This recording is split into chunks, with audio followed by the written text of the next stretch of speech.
Hello and welcome back to another Friday episode of World Traveler Cooking. Today we're going to make a dish that I always hated as a kid, primarily because I'd had bad canned versions of it, as well as some not so great renditions of it from restaurants. But once I came to make it myself, I came to realize that this is actually a very delicious dish if it's made correctly, and I'll talk about why in a moment. But I'm referring to red clam chowder. Now there are a few variations of this.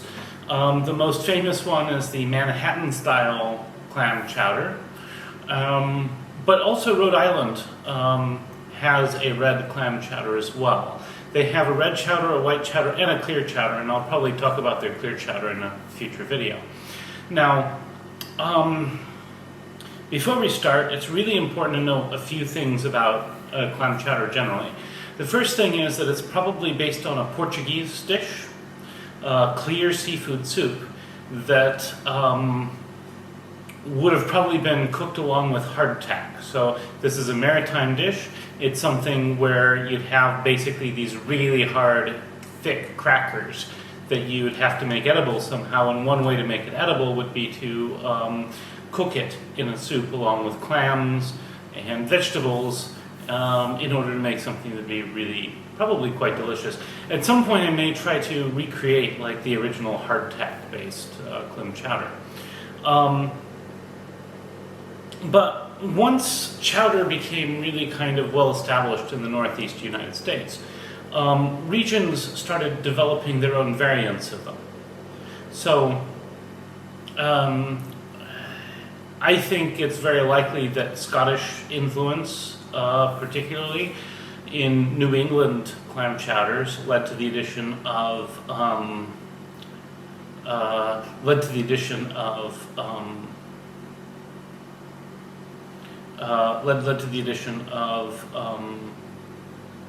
cream.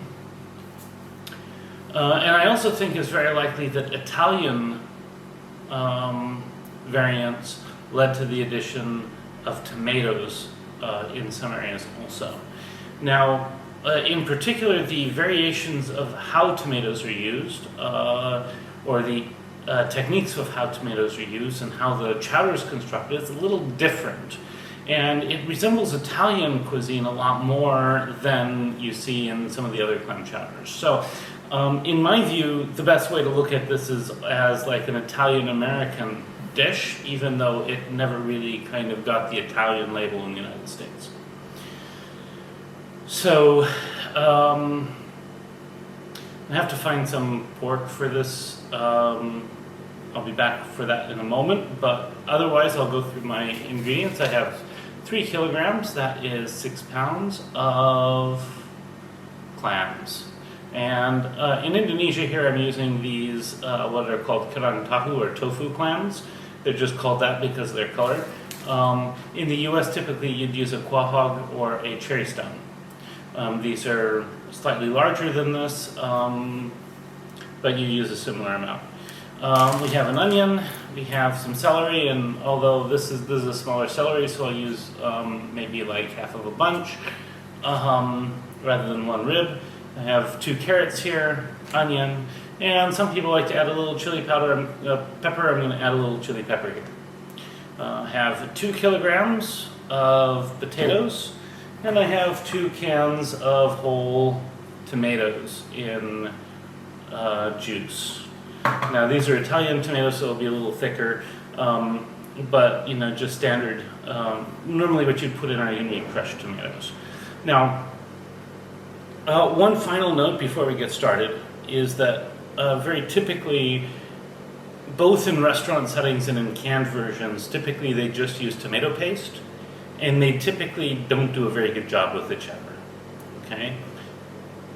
As a whole, this dish is really delicious if you use good quality ingredients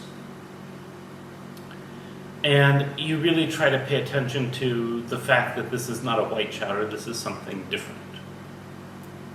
So, with that in mind, I'm just going to find some pork for this, and then we'll go ahead and get started. So the first thing we're going to do is we are going to steam these clams open.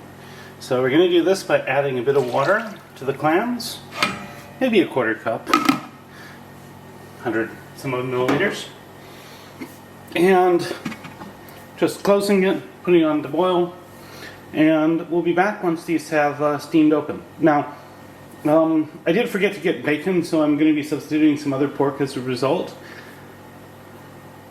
So there will be a few modifications, but I'll cover those in the description. So here you can see the clams are open and the clam juice is boiling up, so I'm going to turn this heat off. And when I'm done with my prep, we'll go ahead and shell the clams and get started on the main soup. So chowder should be made typically with either salt pork or bacon, which is basically like salt pork but not smoked. But smoked. What I have instead is I have some air-dried ham because I forgot to buy bacon. This will work, but I've had to add some animal fat, lard, into the pot, so about 3 tablespoons. And then I'm going to just start sauteing this until it's nice and browning. Then we will add the onions. So normally what you would do is you would add the bacon at this stage, and you would basically fry it on a relatively low heat until it's browning and the oils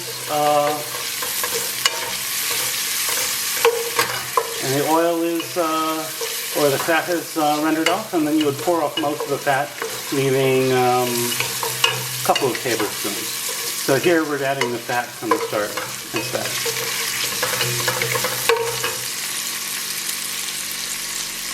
Be back in a couple minutes. Once the meat has started to crisp up a little bit, then I'm going to add our onions, and I'm just going to stir these together for a bit, cook them until the onions are nice and translucent. So this will be a couple minutes, and then I'll be back. Into this, we will add a bit of pepper, maybe a teaspoon or so. And you can also add a little bit of oregano if you like. So I will do that.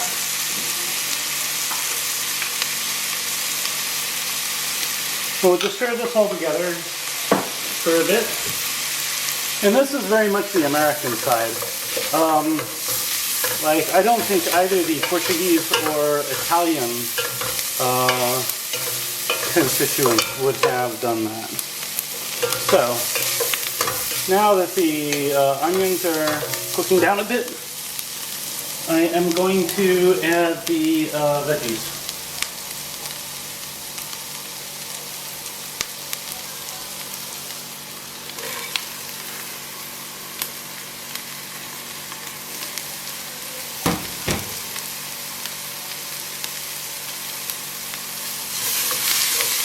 And you'll note these are the same vegetables as you see with the Italian sofrito. I don't think that's an accident. That's one reason why I think this is Italian-American influence. Anyway, I'll stir this for a bit, and then I will be back. So potatoes, of course, I've just added my potatoes. Potatoes are, of course, a newcomer to chowder.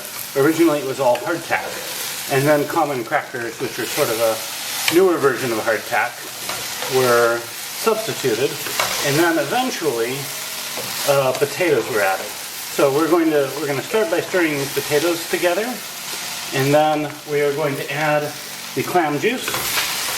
Then we'll probably add a little bit more water and our clams. Now some chowders are no-stir chowders. This is not one of them. So we can stir everything together. So I'm going to start by adding all the clam juice I have. And then I'm going to stir all this together.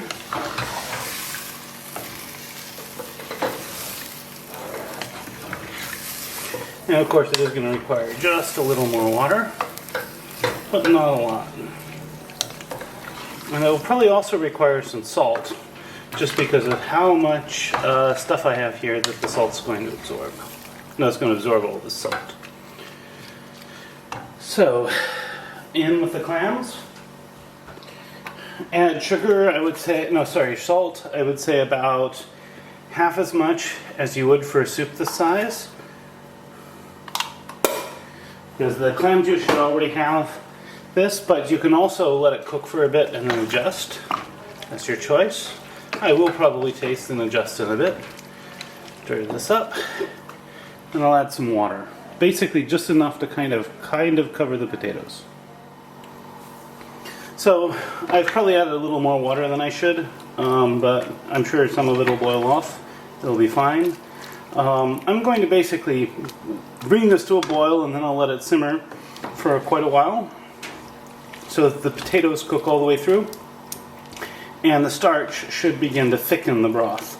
If it's not thick enough, then you can just smash some of these potatoes together or against the side of the bowl to thicken it a bit. This is definitely not one of those no stir chowders like you typically see with like fish chowder. So you feel free to stir it.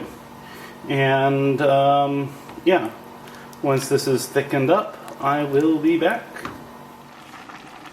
Alright, so this has been cooking for quite a while. The potatoes are tender. The broth is thickened slightly.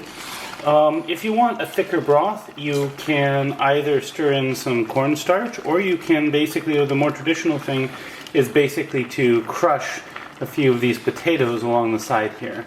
But I think this is good enough, so I'm going to add the tomatoes.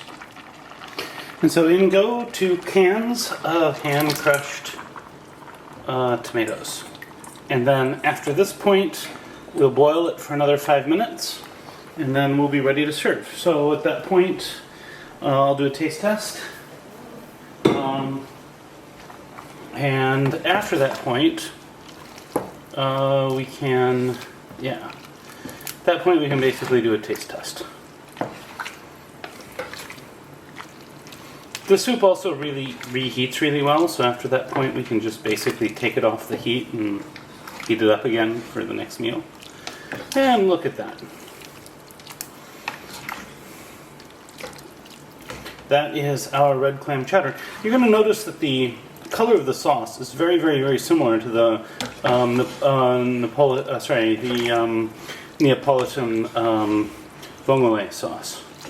So, as I say, I don't think that coincidence is. I don't think that's just a coincidence. I think there's actually some influence there. So, in 5 minutes, I will serve myself some for a taste test, and then we'll try it. So there's not much to do to really present this. I'm just going to put a bit in the bottom of this bowl, and then we'll be ready for the taste test. And now for the taste test.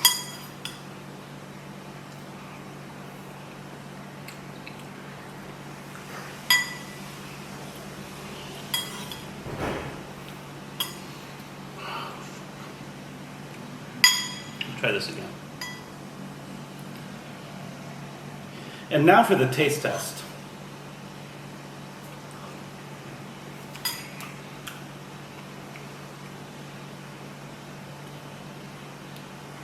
Boy, that's rich. Really, really delicious. You get layers of tomato. The bit of chili pepper I added quite a bit of spiciness, probably more than I would have otherwise, but it's still quite good. The clams complement the tomatoes very, very nicely. What makes a good red chowder great is that you get this combined umami from both the tomatoes and the clams, and it just gives this overall rich flavor to the whole thing. I've had, of course, many that weren't so great. You'll notice I don't thicken this with anything. I don't, I'm relatively sparing on what exactly I add. But this is really delicious. And, it's a real pity that more restaurants and so forth don't really do good quality red chowders. So, if you find this interesting, please like, share, and subscribe. Comment as well if you make a dish like this, but you do it a little differently. I'd love to hear differences about how people make these sorts of dishes. I think we're all enriched by such information. At any rate, recipes in the description, and I will include my use of air-dried ham in here in place of the pork, but I'll include a larger description on that as well. So bon appetit, and see you next week.